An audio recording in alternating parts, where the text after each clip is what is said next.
In the curated silence of my marriage to Richard, loneliness had become a permanent resident, a quiet, orderly lodger who never overstepped its bounds. I thought I knew its shape, its weight, the precise space it occupied in the bed beside me. But that was before the afternoon the bedroom door creaked open, and my stepson's gaze fell upon me in a moment of private, unguarded abandon. In that instant, I learned that silence isn't just an absence of sound. It's a hunting ground. And I had just become the prey. Welcome to the Velvet Confessional. We believe that the most compelling stories are not shouted from the rooftops, but whispered in the dark. Here, we give voice to the secrets that define us, the choices that undo us, and the desires that, for better or worse, make us feel alive. If you are a student of the human heart, please consider subscribing to our channel and joining a community that understands.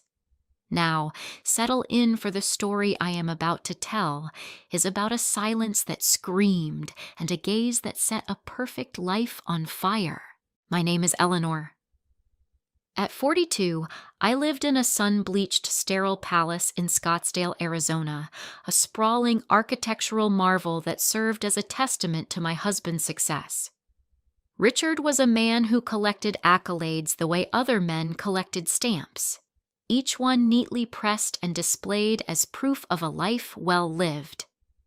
I was, I suppose, part of that collection, the elegant wife, the devoted stepmother to his 20-year-old son, Caleb. I was another beautiful object that reflected his good taste. Our marriage had long ago settled into a quiet, suffocating routine. The passion, if it had ever truly been there, had evaporated under the relentless desert sun, leaving behind the dry, brittle husk of companionship. His business trips grew longer, his presence at home more spectral, a ghost who left impressions on leather chairs and drank expensive scotch. I had become an expert in the art of being alone in a crowded room, a master of the serene smile that concealed a bottomless well of ennui. That afternoon, Richard was in Singapore brokering a deal that would add another jewel to his crown. The house was mine. The silence, which usually felt like a weight today, felt like a reprieve, a chance to finally breathe. I retreated to the sanctuary of the master suite, a cavernous room of cool tones and minimalist furniture. I drew the heavy light-blocking curtains against the harsh afternoon glare, creating a dim, intimate cocoon. I closed the door or so.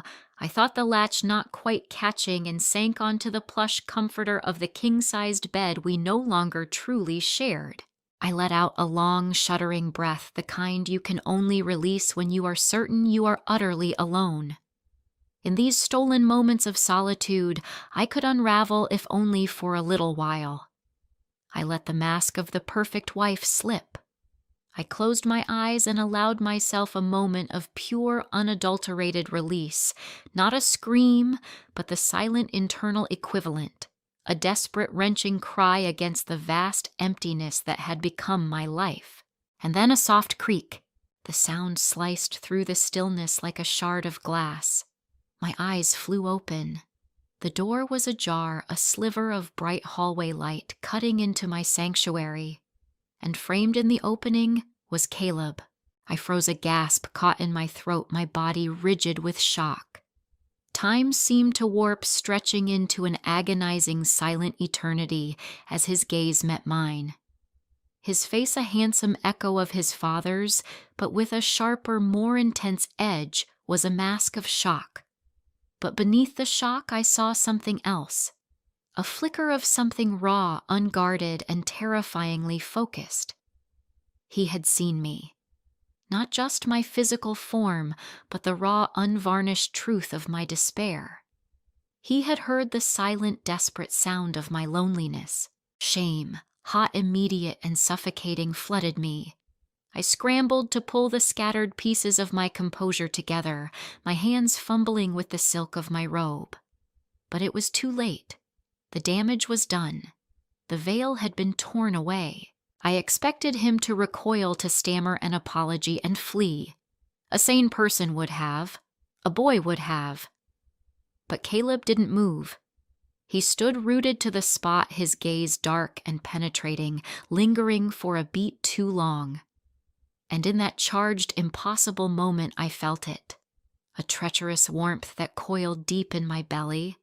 A horrifying flutter of awareness. This look. I had seen it before. I'd seen it in stolen glances across the dinner table, in the way his presence seemed to fill a room whenever I entered. I had meticulously ignored it, dismissed it as youthful intensity, buried it under layers of propriety and denial.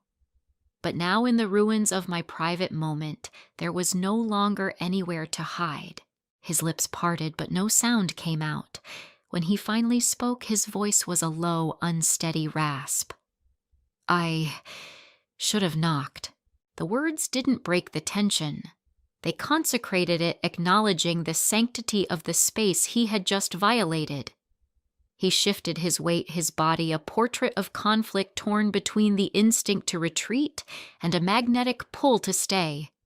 And in that instant, I knew. This wasn't an accident. This was a threshold. And neither of us was stepping back. Then, as if snapping out of a trance, he exhaled sharply. He turned and pulled the door shut, the soft click of the latch echoing like a gunshot in the sudden, profound silence. I was alone again. But everything had changed. The silence was no longer empty. It was watching me. I barely slept that night. Every time I closed my eyes, I saw his. I felt the weight of his gaze, the unnerving stillness of his body in the doorway. It should have been a moment of pure humiliation, and on one level it was. But it was also something else. Thrilling. The shame was laced with a venomous, intoxicating excitement. At 42, I had become invisible, a decorative object in my own life. And my 20-year-old stepson had just seen me. The next morning, the house felt like a pressure cooker. We avoided each other by unspoken agreement. I lingered in my room, listening for the sound of his footsteps in the hall, my own home suddenly feeling like hostile territory. When I finally ventured into the cavernous kitchen, the air was thick with a tension so palpable I could taste it on my tongue. He was there, leaning against the monolithic granite island, a mug of coffee cradled in his hands. He didn't look at me, but I felt his awareness of me in every cell of my body. About yesterday, he said, his voice a low rumble. Don't I cut him off, my voice sharper than I intended. I gripped my own mug, the ceramic hot against my trembling fingers. It was a mistake, an accident. We should forget it ever happened. He finally turned to look at me, then his expression unreadable, his dark eyes shadowed. If that's what you want. His voice was too steady, too calm. It unnerved me. It is, I said, forcing myself to meet his gaze. But as I turned to leave, I felt his eyes on my back, a tangible pressure, a silent challenge to my lie. Forgetting wasn't an option. This wasn't an event to be erased. It was a secret to be kept. And secrets have a life of their own. The silence that followed was worse than before. It was a loaded silence filled with the weight of what we weren't saying. I felt him everywhere. I was hyper-aware of his presence, the cadence of his breathing from the other side of the living room, the sound of his footsteps on the cool tile floor. My body was a traitor, my pulse quickening whenever he was near my skin, prickling with a humiliating, unwanted anticipation. That evening, the storm that had been brewing inside the house finally broke outside. A ferocious monsoon characteristic of the Arizona summer rolled in, unleashing a torrent of wind and rain. The power cut out abruptly, plunging the sprawling house into an inky, disorienting blackness. I gasped, my heart leaping into my throat. "Eleanor!" His voice came from the hallway closer than I expected. "Are you okay?" "I'm fine," I called out, my voice unsteady. Just the power. I fumbled for my phone, using its screen to cast a small, inadequate circle of light. I stepped out of the living room and into the main hall, my silk robe clinging to my skin in the humid air. He was a tall silhouette against the faint, bruised moonlight filtering through a high window. "We need candles," he said, his voice tight. I nodded, though he could barely see me, and moved past him toward the kitchen where I knew we kept them. In the dark, I misjudged the space. My shoulder brushed against his chest. We both froze. It was a simple, accidental touch, but in the charged atmosphere between us, it felt like a lit match dropped on a trail of gasoline. I could feel the heat of his body through the thin fabric of his t-shirt, the sudden sharp tension in his muscles. I could hear his breath hitch. "Didn't see you," I murmured, my voice a low whisper. I should have stepped away.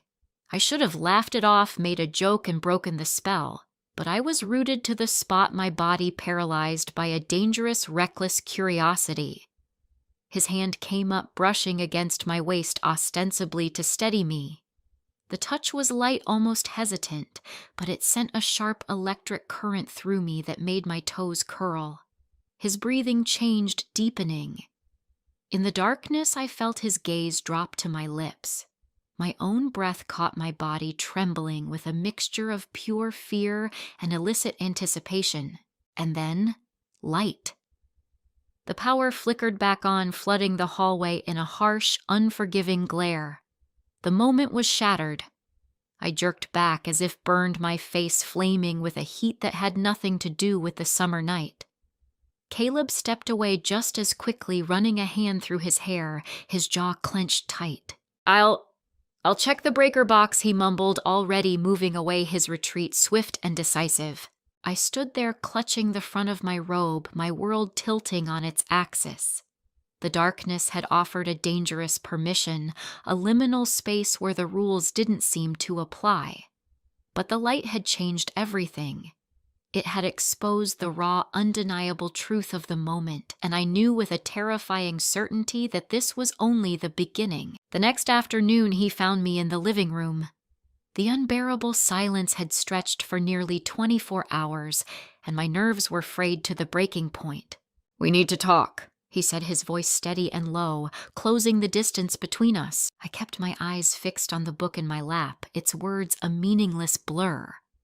"About what?" "You know what?" He stopped a few feet away. "You keep saying it was a mistake. Is that what you really want, to forget it?"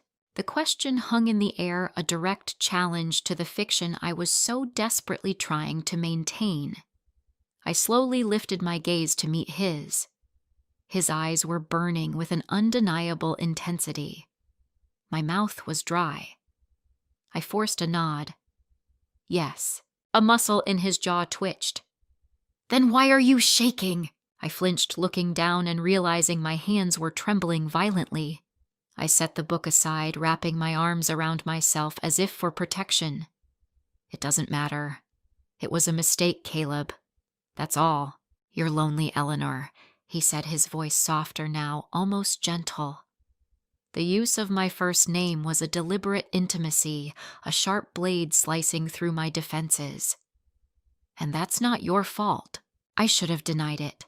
I should have told him to stop, that he had no right. But I couldn't, because he was right. The truth of it, spoken aloud in the quiet of that opulent room, was devastating. Tears burned behind my eyes.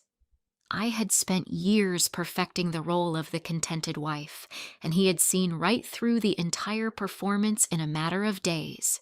"I thought I was used to it," I whispered, the admission tearing from my throat.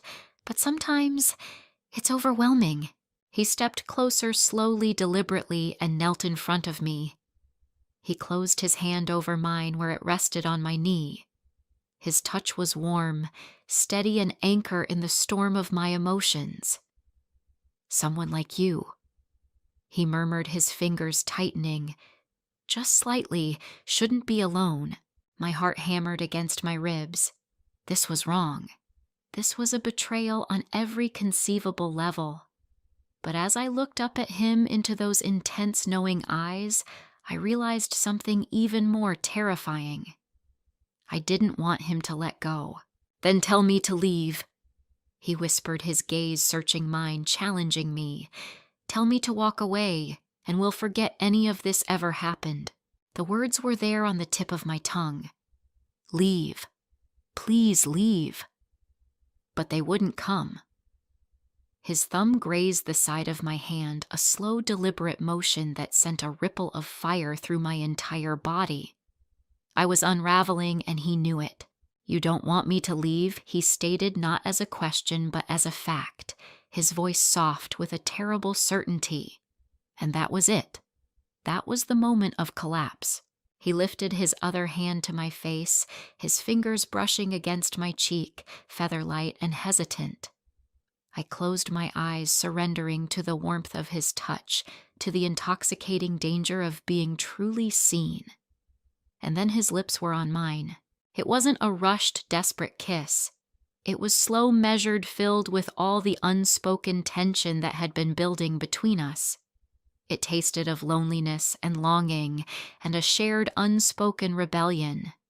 Every buried feeling, every suppressed ache, it all unraveled in a single cataclysmic heartbeat. I gave in completely, my fingers tangling in the front of his shirt, pulling him closer. A strangled breath escaped him, and he deepened the kiss, his hand sliding from my knee to my waist, pulling my body against his. Heat surged through me, dissolving every rational thought, every vow, every rule. This was reckless. This was ruinous. And yet in that moment, I had never felt so terrifyingly alive. The call that ended everything came a week later. A week of stolen moments, of feverish whispers in the silent house of a dangerous, thrilling secret that bound us together. It was from Chloe, Caleb's ex-girlfriend, a pretty volatile girl whose heartbreak I had once offered polite, distant sympathy for.